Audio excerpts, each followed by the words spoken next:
The sooner you learn in life that you're going to fail and you're going to fail constantly, the more successful you're going to be. That's like a form of child abuse nowadays, to tell your kid, like, suck it up. I validate your emotion, sure. But realistically, this isn't something that you need to be wasting your energy, your cries, your tears, your screams for. It's not worth it. Let's move on from it. Now let's figure out how to do so.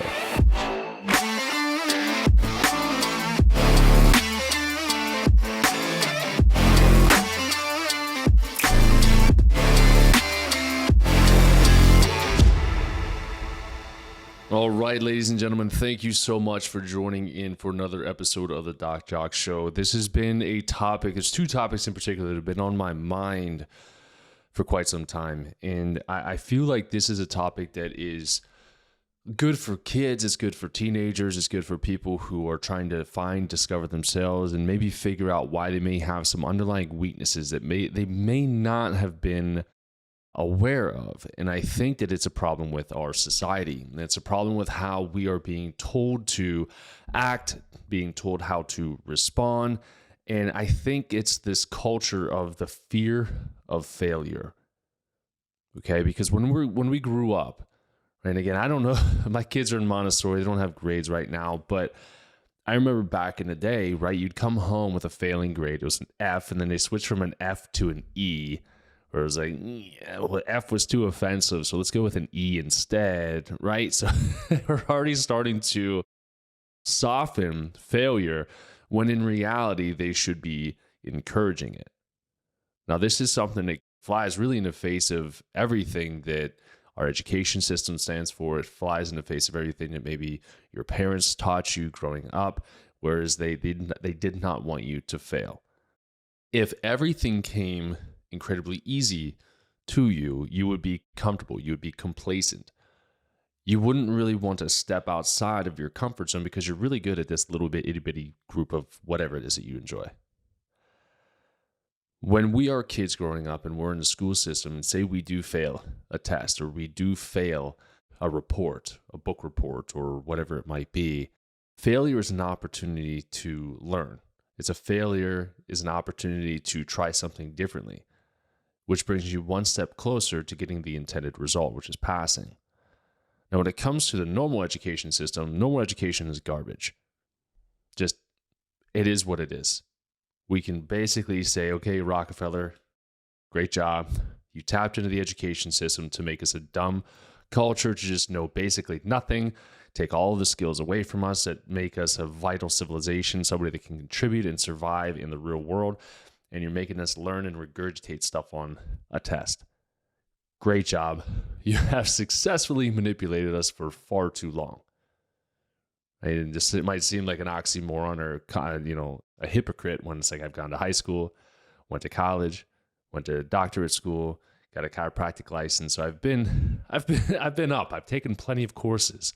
And realistically, looking back, what did I learn from, elementary school, and adding, subtracting, the basic stuff, learning how to talk, write, those types of things? That I get it, right? I could have learned that from my parents. I could have learned that from just a couple days of like, hey, this is how you write. Congratulations, good.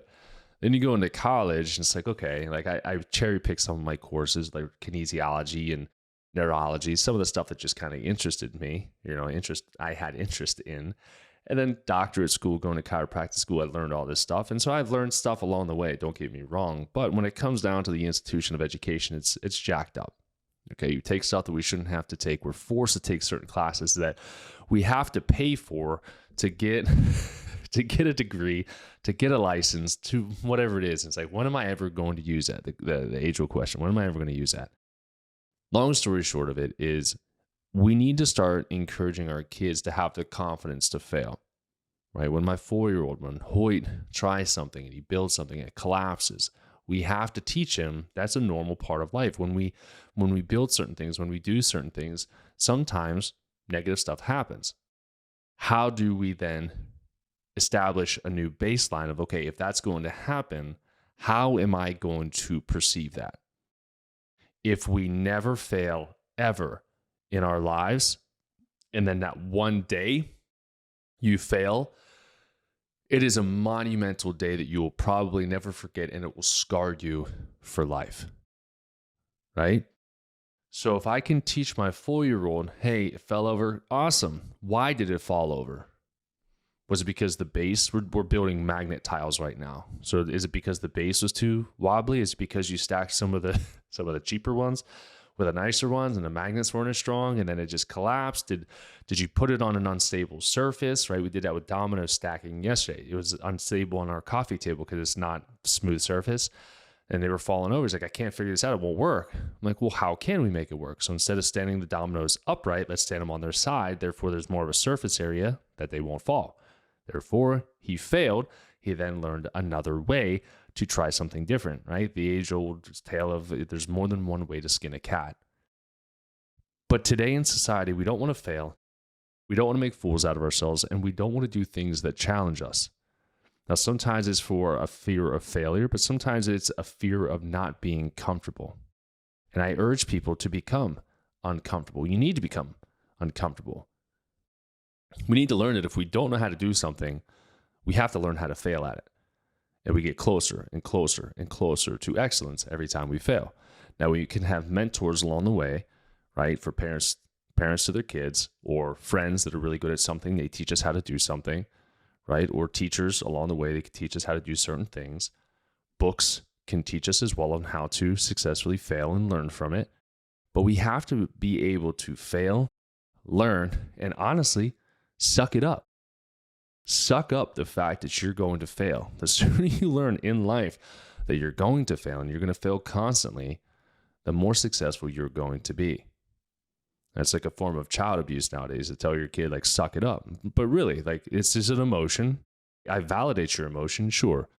But realistically, this isn't something that you need to be wasting your energy, your cries, your tears, your screams for. It's not worth it. Let's move on from it. And let's figure out how to do so. There's this comedian, Jim Gaffigan. I think it was either Jim Gaffigan or Louis C.K. who had this quote. And he was like, I think that humans are aliens on this earth. And he was like, let me tell you why. He's like, because we don't like the heat. We don't like the cold. We don't like the air. We don't like the water. We change everything to make us nice and comfy, cozy to live on this planet. He goes, I think we're aliens. And really, that's true. We live in our little comfort bubbles where we have temperature-controlled cars. We have comfortable seats, comfy beds to sleep in, thermostats in our home to make sure it doesn't get too hot or too cold, and it's just right? We don't want to sweat. We don't want to be too cold. We don't want any of these things to occur. But what we're missing out on is the opportunity to challenge our bodies. We need to challenge our bodies. We need to challenge our bodies often. If we become complacent, if we become content with where we currently are, and we don't challenge ourselves, our homeostatic balance, right, our normal homeostasis is like that normal, healthy, regulatory state. If we don't challenge it, then we stay there. And again, it's that person that never fails at all in their life because they just play it safe forever. And then all of a sudden they try something, fail, then boom, it's an explosion because their body wasn't used to adapting to that state of stress. So when we have homeostasis, we have things that bring us up or upregulate us and things that bring us down or down-regulate us. And we have to experience those things because each experience goes back and gets hidden into the brain there as another neural pathway that, say, for example, put my hand on the stove, I burn it. I'm like, was it the stove? I go back, I burn it again. I'm like, all right, let's put that one in the archives. I know that every time I put my hand on the stove, it's going to burn. I learned from that, right? The first time you do it, like, Second time you do it, you're like, that was dumb. I knew that was going to happen. I probably shouldn't do that again, right? It desensitizes the event. So in the homeostasis timeline, the initial trigger, if you will, brings us up to a heightened state. High, we'll just say it goes up 10 points and drops us. I made that up. 10 points, come down. And then the second exposure, you're like, I probably shouldn't do this, but I'm very curious. You're already primed, right? Your threshold's already there. You're like, all right, let's do it. You put your hand on the stove, like, shit. Yep, 2 for 2. I don't think I need to do that anymore, right? And you move through it. It doesn't hurt as bad. I'm gonna use my kids as all of these examples, right? My son hated getting cactus thorns, spikes, whatever in his foot, which is completely understandable. They're not, cactuses don't play nice in Arizona. I feel like they're just constantly flinging, cactus spikes everywhere. Every time you walk, it's just a death trap. The first initial splinter that he got was like the end of the world for him. He had never experienced it before in his life. And he's like, this hurts. And I'm digging it out with a set of tweezers. And he's like, and he couldn't sit still. And he's just like, it's so painful. And then we went up to Sedona 2 weeks ago, and the kids running around in bare feet on rocks, on dirt, on grass, stepping on who knows what. There's like death bushes, which are just cactuses to me. There's death bushes everywhere. He's just running around barefoot, and he just like sits on his butt, yanks out the thorns himself, gets up and starts going again. Right? He even came to a point where he slit his toe open, and I'm just like, just throw some dirt on it. Like, just throw dirt on it. It'll stop it. This is like a natural soil here. Just toss it on there. We'll clean it up when he gets inside. Right? And he did it, moved along with it. First event, terrorized him. Second event was like, it's not that bad. I've experienced this before. My body's used to this. I can handle it. Not a big deal. I have an experience now, therefore it's not too overwhelming to me. Right? We always fear the unknown. I did an Instagram post where I was like, do something that makes yourself uncomfortable, because I want to challenge people to do it. And it could be 30 seconds. It could be 10 seconds where you run a cold shower at the end of your shower. 10 seconds, the water's hitting the back of your head, shocks your body, puts you into that heightened state, and then drops you back down again. Okay? This is a really fun experiment to do. So say you got 30 seconds in. The initial burst is like, oh God, that's cold. Then you do it tomorrow. 30 seconds, and you're like, so I was cold, but I knew what to expect. Not that big of a deal. And third day you do it, and you're like, is it? You're feeling the water back there. I did this, right? I'm telling you my example. I feel the water back there. I'm like, is it cold still? Like, yeah, it's cold, still cold. But when it's hitting me, my body's like, okay, cool. Increase my body temperature to compensate for that. And my homeostasis returns back down to normal. And therefore I am healthier because I'm stressing my body in a controlled way, giving my body a new experience. I'm not hurting my body. I'm allowing my body to experience a different extreme climate or different extreme temperature. Okay. By day 4, by day 5, you're going from 30 seconds to a minute to 2 minutes to maybe you get crazy and you're like, and I did this. I'm just going to take a straight up cold shower. See how that helps. And you have a ton of energy. You feel fantastic. Your body comes back down. You're like, this is great.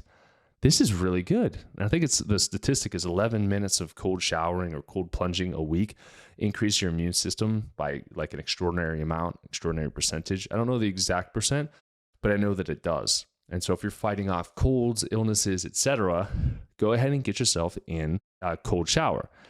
Do that for 11 minutes or so throughout the week, and you'll boost your immune system. Makes sense.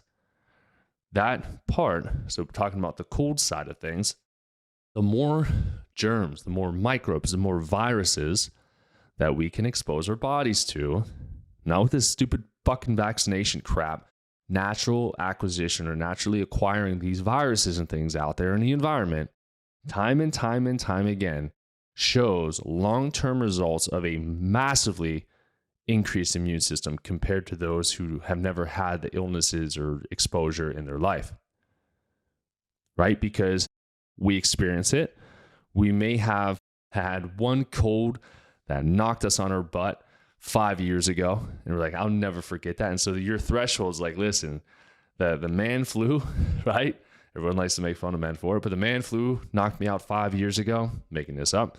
And I was out for like a week, and I was achy. I felt like crap. I couldn't do anything. I hated it. I never want to feel that again, right? And then you come into the COVID season, right? Which who knows when that is, when Fauci's going to release something else from the Wuhan clinic that he says didn't come from the Wuhan clinic. Why that clinic is still available and there, I don't know. It should be shut down and burned down to the ground with Fauci inside.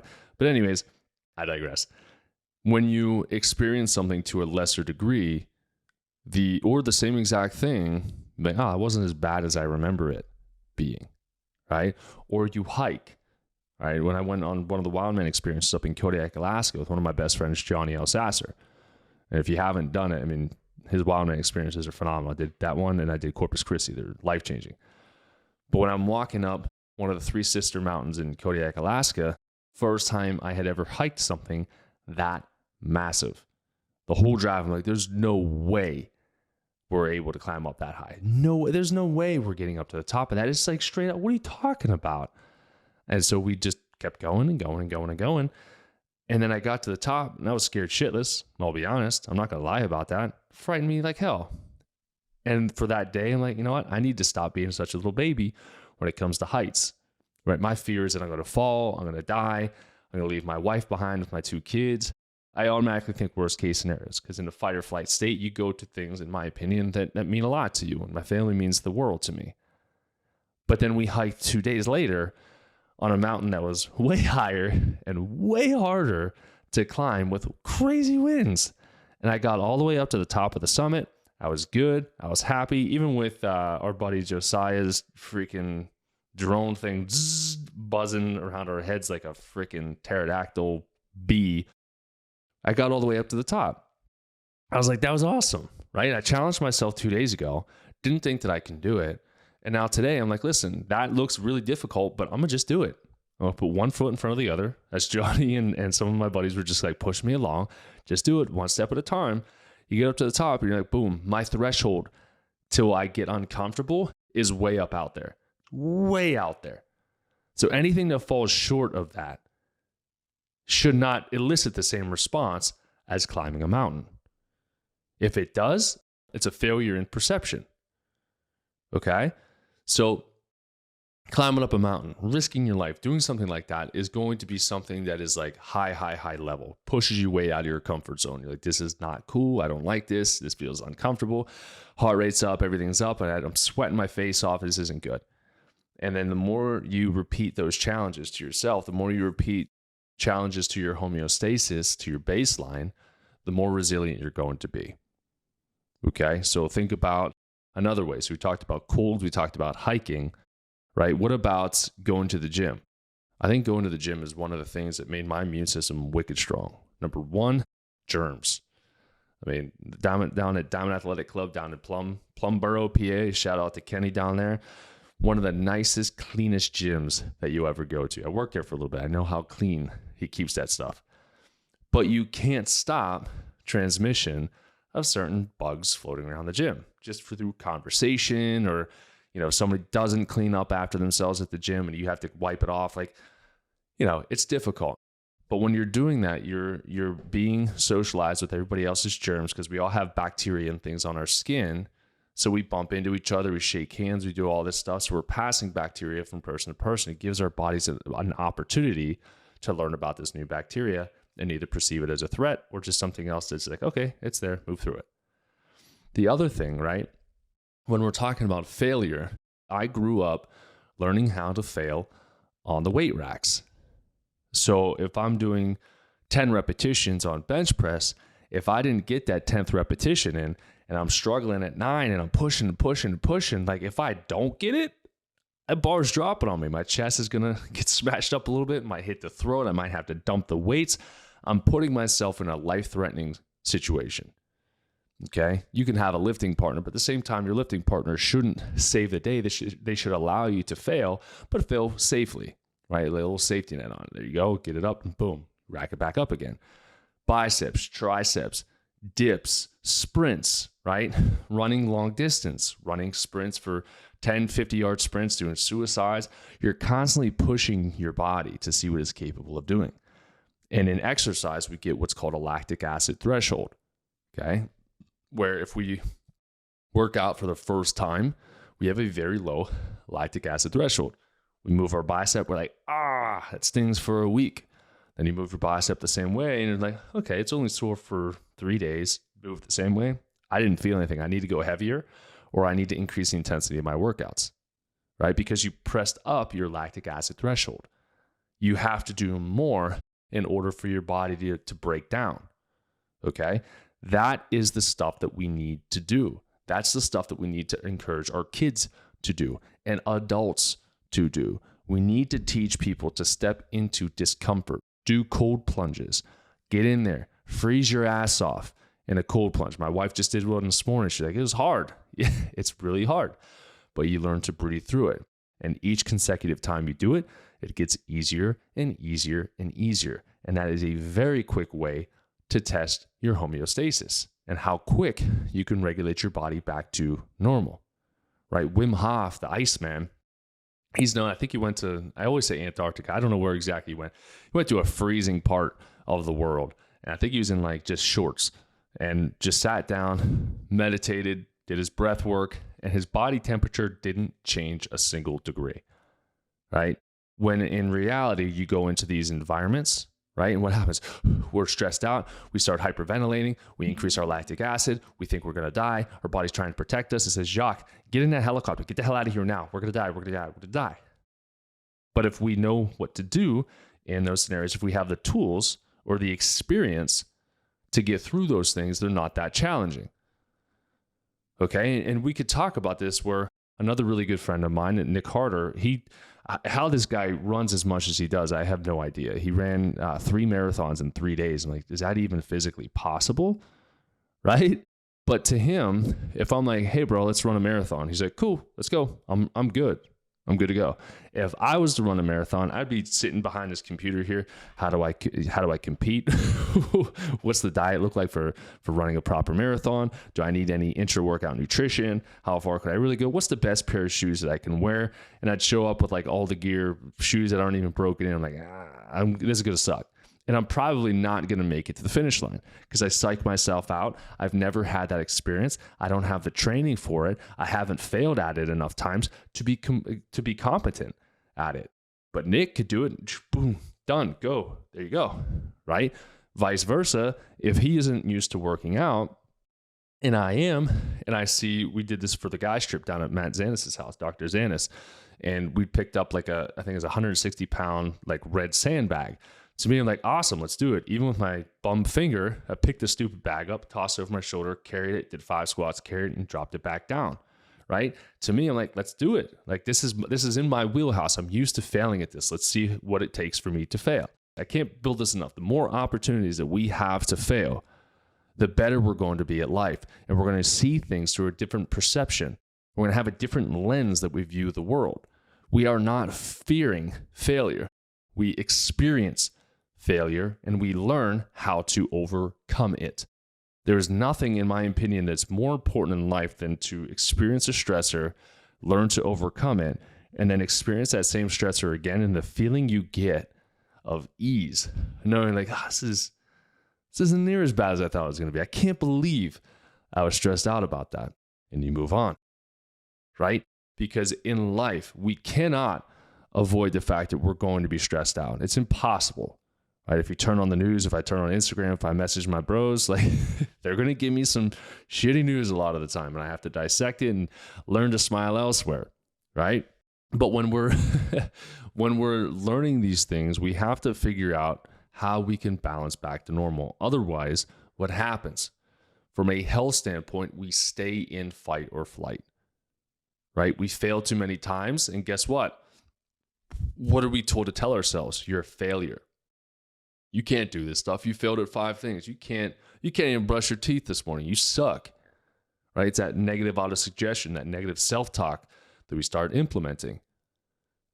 And so what happens is we stay in this fight or flight state, and then our adrenals start wearing out. We no longer produce the DHEA that we need to become anabolic to reverse the damage of the cortisol release. Then we start having a phase 1 adrenal exhaustion. Okay, and I swear to God, if somebody reaches out and say, it's not an adrenal problem, it's a brain problem, I freaking know that. But for ease of learning, for people who are listening to my podcast, okay, I understand that. For ease of it, we're calling it a phase 1. If we dip for a while, cortisol dips down, DHEA drops down, we go into a phase 2. Continue that, dip, so low cortisol, low DHEA, therefore our adrenals are spent. Okay, we're in a phase 3. We can go phase 4, we go flatline. It's usually going to be an autoimmunity that's going to be happening to the adrenal glands. But it is in the same token, our body is going to fall apart. Okay, and so it's going to keep us in that fight or flight state because our capacity for failure has been diminished. We don't know what to do to get back onto our feet. We are stuck. And these are the people where it may have been 10 years ago, they were a pristine athlete. They were fantastic. Right? They worked their face off, they exercised, they did everything it took to be a high-level athlete, high-level entrepreneur, whatever it is. But they didn't know how to regulate their stress response, right? Their perception of stress just wore them down. went from a phase 1 to a 2 to a 3. So then they try to do those same activities that they did back when they were, 10 years younger, and they fail at it. And each time they fail, they can't figure out why they can't get back to it. And it's because the body broke down. You have to rebuild the body first, and then you'll be able to access that divine version of yourself that you had 10 years prior. Okay, the supernatural version of yourself. This is where I hate motivational speakers. I hate them. Okay, not all of them. Some of them are great for like motivation, but the ones that are just like, just get up and just go and just do it and just tell yourself to fucking get up. David Goggins, one of them. I fucking hate that guy. I think he's an idiot. And I honestly don't care who says that. You could share this with him if you want to. There is a certain portion of your brain that I feel that it is capable of doing fantastic things. I mean, really miraculous things. But if your body is being consumed from the inside, you can self-help, self-talk yourself up into doing whatever it is that you're doing. Your body's trying to fucking save your life, David Goggins, and you're ignoring it. And you're like, don't worry about it. Ignore yourself. Ignore the aches and pains. Ignore the exhaustion. Don't listen to you. Just push through it. He's going to have a heart attack. The dude's not going to last very long. And people who push themselves against their own physiological impression, their own physiological damage, they're trying to defy their own innate intelligence. Listen to your freaking body. Okay? If you're broken and you can't get back, yes, you have to have a positive mindset, but if you have mold toxicity and these mold toxins are damaging your HPA axis, constantly pushing you into fight or flight, the last thing I would tell you to do is exercise right now, because I need to calm you down. Don't get out there and run a marathon. That's stupid. Okay? I don't care how loud you yell or how cool you think you are doing it. You don't know science. You don't. And if you think that you do, you could tweak it a little bit of data. Like, oh, you could do this. No, look at my body. Great, cool. For how long? What's your longevity look like? I could put 500 pounds of peptides and testosterone in my body right now and be a freaking beast. And then I could go and run and do all these things and heighten my performance and be a freaking badass out there. For how long? Right? For how long? We're dumping chemistry into our body and trying to biohack it to death. Okay? We are biohacking ourselves to death. There are certain things that are good. Like I said, the ice plunging, bringing yourself back into that homeostatic balance, cool. What I'm talking about is the artificial or the synthetic chemistry that people are adding into their bodies to achieve high-level performance, Liver King, or trying to lie and pretend that they're not doing these things when in fact they are. Right? Most people can be a superhuman if I give you a bunch of testosterone and some healing peptides and you're like, yep, I'm good. Right? But again, for how long? How long are you capable? How long until your blood starts to thicken from your HRT? How long until your fibrinogen numbers go up? How long until your liver is damaged? How long until you start producing man boobs and you start producing excess estrogen? How long until your prostate becomes affected? How long until you start breaking out? How long? So when it comes to this type of thing, right, we have to pulse. We have to pulse it, okay? Or we seasonally challenge ourselves. Okay, I'm just coming up with this on the spot, quite honestly. Seasonally challenge ourselves while listening to our body. Now, if we wake up and I'm like, oh, I'm tired, and you're tracking your heart rate variability and recovery is perfect, heart rate variability is perfect, and everything's perfect, and you're like, I don't really feel like going to the gym. Just go. You're fine. You can handle it. Okay? But if you're like, it's been a week, my bones feel like they're breaking, my muscles feel like they're ripping off the tendons, and David Goggins is yelling at me to go exercise, so I'm going to go do it. Good luck with your injury, because that's what's going to happen. But we need to expose ourselves to things like these ice baths. Okay, and I've got a guy that I'm going to be interviewing. Once he does some stuff with his business, I'm really excited for him. He has his own ice baths, and I'll be bringing him on. We'll be talking about the benefits of that, but that is one thing that's really beneficial for you, right? Cold showers. Until you get one of his ice baths, you can do a cold shower. It's not going to be exactly the same, but it's going to be a touch of the same, right? Or cut a hole in the ice. And I have people up in Canada doing ice plunges. I have a friend up in Minnesota who does them, right? It's pretty amazing. And I've done them at a lot of locations. Coldest still to date was up in Minnesota, up in the Northwoods with Kyle Depius. And that we walked through ice and snow, jumped into the ice cutout. It was like a 4-foot block of ice. We dropped in it, came back out and had to walk all the way up and jump into the sauna. That was brutal. That was challenging, right? So then when I do another ice bath, it's not that difficult. But I want people to start failing. I want people to start challenging themselves, because you have to be willing to fail. You got to be willing to learn. You have to be willing to grow. Without that, we do not enjoy life. We're complacent in life, but we are not able to achieve the great things that are out there for us. And when a cough, a cold, a sneeze, etc., comes in, we cower to it. We don't stand up to it. We're just, okay, I'm going to be down for a week because, Susie over there has a cold, so I'm going to have a cold too. And I'm just, I can already feel it coming, right? We become soft. We become weak. We can't be that way anymore, okay? We have to have these highs and lows. We need to do things where we're learning to challenge our brains as well. I'm trying to pull up my notes here. So I'll just tell you things that I have done just this year. 2 months. 2 months are gone now, right? So if you follow me on Instagram, I started 2 gardens. I have 2 gardens out in the backyard.